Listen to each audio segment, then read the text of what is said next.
뭐 시간 관계상 다음 이야기로 좀 넘어가자면 오늘 두 분의 변호사가 계시니까 어제 헌법재판소에서 법무부 장관 탄핵 관련해서 기각을 했잖아요. 네. 그 이 기각이 된 상황을 조금 단순히 그냥 기각 이렇게 볼 것이 아니라 법무부 장관이 직으로 돌아왔고 그 컴백을 했는데 근데 말하자면 기각이라는 게 다 따져봤더니 너 이제 그 부적절한 행동을 했는데 죄가 없더라 혹은 중한 죄는 아니더라 뭐 이렇게 판단한 거라고 생각하면 그러겠거냐고 넘어가겠는데 자세히 보면 그래요. 이 박성재라는 인물에 대한 수사가 제대로 안 되지 네, 않았습니까? 맞아요. 아직까지 그렇죠. 그러면 헌재에서도 판단할 기준이 없는 거잖아요. 그렇죠. 그래서 손준성 검사 같은 경우에는 이 수사 형사재판을 결과를 좀 보고하겠다라고 했었는데 지금은 어쨌든 시급성이 좀 있는 사안이라고 판단을 했던 것 같고 그러니까 지금 현 시점에 내란의 공모 혐의가 드러난 부분 갖고밖에 사실 판단을 할 수 없는 거예요. 지금 드러난 건 한 두 가지 지점인 것 같아요. 계엄이 해제된 당일 저녁에 이른바 안가회동을 했다라는 거. 그 이후에 뭐 비화폰을 갖고 있어서 휴대전화 교체하지 않았지만 그 자리에 동석했던 사람들은 이제 어떻게 보면 증거 인멸의 목적으로 보이죠. 휴대전화를 다 교체했다라는 거. 그럼 그걸 가지고 지금 공모를 내란에 적극적으로 했다라고까지는 지금의 헌법재판관들이 판단을 못한 것 그러니까 같고 뭐 내용이 있어야지. 좀 안타까운 부분이 그러니까 있죠. 이게 회동 참석만으로 내란 관여가 아니다라고 얘기했는데 회동에 참석한 것만 가지고 우리가 이 사람 사실 그렇죠. 소추한 게 아니잖아요. 그럼 나머지 사람들이 전화기 다 바꿨고 이 사람은 증거 비화폰 인멸 썼고 플러스 하필 그날 모여서 뭐 했냐 이제 물어보면 예. 대답을 안 해주니까 그럼 결과론적으로는 수사를 해가지고 밝혀냈어야 되는 상황인데 수사를 아무리 했어도 헌재에서 달라 그러는 걸 안 주면 소용이 없는 거예요. 헌재는 독자적으로 그 사람의 잘못된 거를 판단하기가 그렇죠. 곤란하기 예. 때문에 니네가 우리들한테 소추와 관련해 가지고 이걸 주면 돼 이렇게 말했거든요. 근데 실질적으로 박성대를 수사해서 해본 적이 없는 거예요. 그럼요. 지난번에 그 최재해 감사원장도요. 예. 전현희 권익위원장이 사실은 이제 그분에 대해서 되게 많이 당했다 이래가지고 본인이 그 감사 엉터리 감사 받아가지고 힘들었던 것에 대해서 자기가 알고 있는 걸 다 적었어요 사실은. 근데 그게 수사 자료가 아니잖아. 그러고 그렇지. 나니까 이 수사 자료를 헌재에 내지 않는 이상은 헌재가 임의적으로 그런 것만 보고서 막 판단하기가 곤란하대요. 그래서 아무리 그 민주당이나 이런 쪽에서 그럼 자료를 좀 보내주세요라고 요청을 해도 아무도 안 보내줬다는 거예요. 그런데 박성재 같은 경우는 특히 우리가 수사해본 적이 없으니까 못 보내요 이렇게 말을 하면 실제 자료가 없으니까 못 보내는 거예요. 그러니까 헌재가 지금 가장 맹탕이 된 이유 중에 하나가 실제 회동 참석만 했는지 그 안에 참석해가지고 내란 관여했는지 실패한 내란에 대해서 앞으로 어떻게 하면 좋겠다고 판단했는지 뭐 2차 계엄 얘기를 했는지 정말 이 자리에서 2차 계엄 얘기했는지 아니면 심의정 나중에 얘기해가지고 즉시한고 같은 거 하면 못하게 하자라고 얘기를 했는지 어떤 법조인을 어떻게 꼬셔가지고 어떻게 하자라고 했는지 이런 거 아무도 모르는 거잖아요. 모르죠. 그러면 자기네들이 무슨 얘기가 있는지를 그 시간 모였던 거 분량만큼 뭔가 쭉 얘기를 해주면은 그래도 그런 게 있었나 보다 하겠지만 그런 것도 하나도 없이 그냥 우리끼리 그냥 뭐 얘기했어. 뭐 막년에 비슷하게 얘기했어. 이것과 끝이었잖아요. 그러니까 그 얘기를 들어보게 되면 와 진짜 사람 속이기 너무 쉽다. 아니, 그러니까 헌재가 정말 너무 아무것도 할 수 있는 게 없구나. 헌재에서 그러니까 이 이걸 판단이 느껴요. 기각 판단이 나와버린 것이 향후에 있을 재판이나 수사나 이런 것에 또 영향을 안 미치는. 돼요. 영향 미치게 하면 안 되죠. 이거. 그러니까 이게 반대로 생각하면 야 나 헌재에서도 인정한 사람이야. 네, 이진숙이 그럴 수 지금 그거 하고 있지. 있는 거 그럴 수 아니에요. 있지. 예. 그러니까 그렇게 되어 버리면 이 또한 문제가 될 수 있지 않습니까? 그러니까 이제 윤석열 대통령 파면할 때는 대단히 적극적인 사실 인정이 있었어요. 아하. 그때는 검찰에서도 기록을 좀 자료가 보내주고 한 있었고, 부분이 예. 있어서 그래서 그거는 윤석열 씨의 그 형사 재판에 영향을 미칠 겁니다. 아하. 그런데 역으로 자료가 부족하고 사건이 무르익지 않아서 판단이 어떻게 보면 유보된 부분이 유리하게 향후에 적용된다는 건 좀 논리적으로도 맞지 않아서 이 부분은 이제 수사로 메워야 될 것 같습니다. 자, 오늘 저희가 예고해드린 대로 4시 이후 2부 순서에는 이제 강혜경 씨가 직접 출연하셔서 명태균 관련 이야기를 나누게 될 텐데 시간이 지금 뭐 한 5분 정도 남았는데요.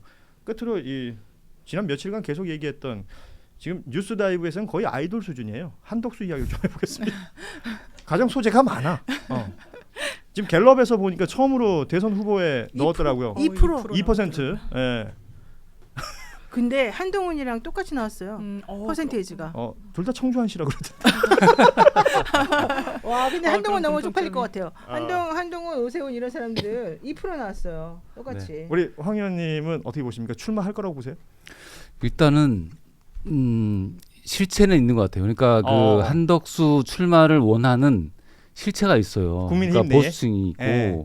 국민의힘 당사 앞에서 매일 와가지고 촉구하는 뭐 시위하고 있고 방금 전에도 보면은 뭐 그 당 의원이 108명인데 그중에 맞아 한 절반 정도가 한덕수를 원한다. 뭐 이런 이게 주로 이제 주도하는 게 친윤계 의원들, 예. 찐윤계 의원들 이런 쪽이 주도를 한단 말이죠. 저는 이게 당에서 무리한 지금 작업을 하고 있다고 생각해요. 그러니까 어차피 이 국민의힘 경선이라는 거는 좀 뭐 결과가 이렇게 역전이 있거나 이변이 있거나 이럴 것 같지 않잖아요. 예. 이대로 가면 뭐 김문수, 홍준표 뭐 이런 정도에서 뭐 될 것 같고 이런 상황에서 이제 국민의힘 입장에서는 최대한 뭐 이렇게 이야기거리를 끌어들이기 위해서 그리고 또 어떤 변수를 더 높이기 위해서 한덕수 대행이 이제 보수 중에서는 지금 윤석열 대통령 탄핵되고 나서 공백을 어쨌거나 잘 지키고 있다라고 보수 층에서는 보고 있기 때문에 저 양반이 하면 괜찮을 것 같다 이런 게 또 있으니까 명분이 돼서 계속 부추기는 것 같아요. 결단은 한덕수 대행이 해야 되는 상황인 것 같습니다. 그러니까 언론지상에 계속 나오는 얘기들 있잖아요. 뭐 트럼프가 너 나갈 거냐고 물어봤다. 뷰티풀 잉글리시라고 했다. 그러니까 마치 그 한덕수라는 인물의 어떤 능력치를 미국에서 인정해주는 듯한 그렇게 보이죠. 뉘앙스를 풍기는 거. 이거 아무리 생각해봐도 트럼프가 중앙일보나 어디 얘기해준 것 같지는 않고. 근데 그게 내가 알아봤더니 실질적으로 트럼프는 그렇게 들었대요. 이 사람은 매우 대한민국의 유력한 대선 주자다. 그래서 이번에 누군가 대통령이 그럼 트럼프한테 될 거다. 그렇게 얘기를 했다는 거예요? 그러니까 정상회담이라고 얘기를 한 거예요. 자기네는 정상끼리 회담하는 건데 내가 뭐 대행이랑 얘기할 건 아니잖아요. 그게 아니라 사실은. 그러니까 뭐 정상인 사람, 비정상인 사람 아니 그 정상 아니고. 그 정상 아니고 대한민국의 최고 우두머리. 왜 그래 진짜. SBS 못 쓰겠네. 사람을 이렇게 만들어 놓네. 동접이 지금 괜찮아서 한번 해봤어요. 어이가 없다 진짜. 정신 차려. 알았어, 내 잘못했어. 사실 그 통화한 거 가지고 굉장히 보수 측에서는 굉장히 셀링을 하고 있는 거예요. 그러나 30분 가까이 통화했는데 대부분 영어로 직접 했다는 거 아니에요? 영어 잘하는. 그래서 영어 잘 못하잖아요. 영어 잘하지. 트럼프랑 대화했지. 지금 통상 위기에 경제 전문가지 이런 걸로 소구력이 있다라고 보는 겁니다. 지금. 아니 그리고 이 사람은 왜 자꾸 띄우냐면 이재명 대표하고 완전 반대라고 생각해요. 이재명 대표보다 훨씬 엘리트적이고 일종의 그 스펙에 있어서 반대다. 훨씬 더 고상하고 훨씬 더 중도 보수에게 소구력이 있다고 자기들이 생각하는 건데 에이 그러면서 어쨌든 트럼프까지 속인 거잖아. 솔직히 말하면 트럼프가 화낼 일이지. 트럼프가 나중에 알고 나면 그렇죠. 파이어 할 수도 2% 나오는 사람인데 무슨 유력한 대권 주자라고 해서 자기 속였어요. 갤럽 결과를 보내줘 빨리. 트럼프한테. 그러니까 중앙 여론조사 심의위원회 들어가시면 보실 수 있어요. 안내를 일단 하고. 아니 그리고 그 성과 있지도 않은 성과를 이 대통령 대행실에서 보내준 거잖아요. 사람들에게 흘리고 중앙일보에 특히 흘리고. 근데 대행 신분을 버리고 못 들었습니다. 대행 신분을 한겨레가 좀 잘해보라고요. 단독을 하라는 지시가 있었습니다. 중앙일보에 밀리지 말고 한겨레가 잘하라고요. 오늘 단독 나갑니다, 여러분. 진짜 특파원이 트럼프를 취재될 것 같습니다. 지금 결국은 이제 한덕수라는 인물에 대한 간보기 작업이 언론을 통해서 뭐 흘린다든지 여러 가지 형태로 진행되고 있는 것이다라는 평가들이 대부분인데. 그 민주당이 그러면 한덕수라는 인물을 지금 이완규 법제처장을 헌재 재판관으로 뭐 지명한 문제를 두고 뭐 처음엔 탄핵 얘기도 나오고 뭐 가처분 신청 뭐 여러 가지 헌법 소원 얘기도 나오고 뭐 쭉 진행이 되다가 그 오늘이 굉장히 중요한 날이라 그랬었단 말이에요. 그 뭔가 결심을 하는 날이고 뭐 진행을 하는 날이다. 민주당이 근데 지금 뭐 보여주고 있는 게 있습니까? 어떤 식으로 정리를 한다고 그래요? 민주당은 지금 일단 최상목 탄핵에 대해서는 의견을 모았는데 한덕수 탄핵에 대해서는 시기를 조절하는 것 같아요. 한덕수 씨가 지금 갑자기 대통령 후보인 것처럼 막 움직이고 분위기가 갑자기 막 좋아지는 것처럼 되고 특히 이름이 들어가가지고 지금 퍼센테이지가 나오잖아요. 예. 그러면 이 사람을 탄핵한다고 했을 때 한덕수는 아이고 잘됐다 이러면서 자기가 사퇴를 해버릴 거란 말이에요. 그러면서 그냥 아예 절로 날아가 버릴 거예요. 정말 나 대선 후보 나가야지. 지금 한덕수 씨 입장에서는 이게 하나도 안 나빠요. 자기한테 다 좋은 패예요. 가만히 있으면 민주당한테 당하지. 자기네는 탄핵 당하지.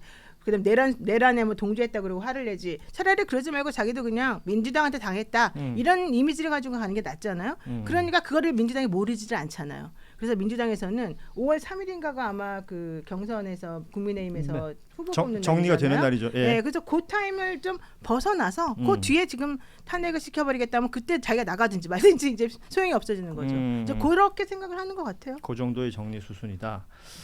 심의전까지. 심의전까지. 네, 심의전은 꼭 반드시 하기를 바랍니다. 네. 지금 뭐 시간 관계상 오늘 이쯤에서 마무리를 해야 될 것 같은데 그 국민의힘에서 지금 대선 경선에 나온 인물이 뭐 어디는 18용이라 그러고 어디는 20용이라 그러고 많죠. 오늘 나경원 의원까지 여기 들어갔잖아요. 그 1차를 100% 국민 경선을 해가지고 4명을 출연한다는 거 아닙니까? 100% 한대요. 맞아요. 그 네. 4명을 하게 되면 소위 말하는 그 빅6나 뭐 빅7 정도 되는 사람들 중에서 떨어지는 사람이 있을 거 아니에요. 자기네끼리 또 붙어야지 이제. 네 명 대충 지금 짐작돼요? 아니 뭐 4명 얘기는 맨날 나와요. 김문수, 그다음에 오세훈, 한동훈. 이제 여기에 홍이냐, 홍준표가 들어가냐, 유승민이 들어가냐? 유승민이 들어가냐, 나경원이 들어가냐, 어허. 그다음에 한덕수가 들어가냐. 어. 4명 중에 박터지게 싸워서 1명 들어가겠죠. 이거 우리 언제 내기 한번 해야 되는데 이런 거.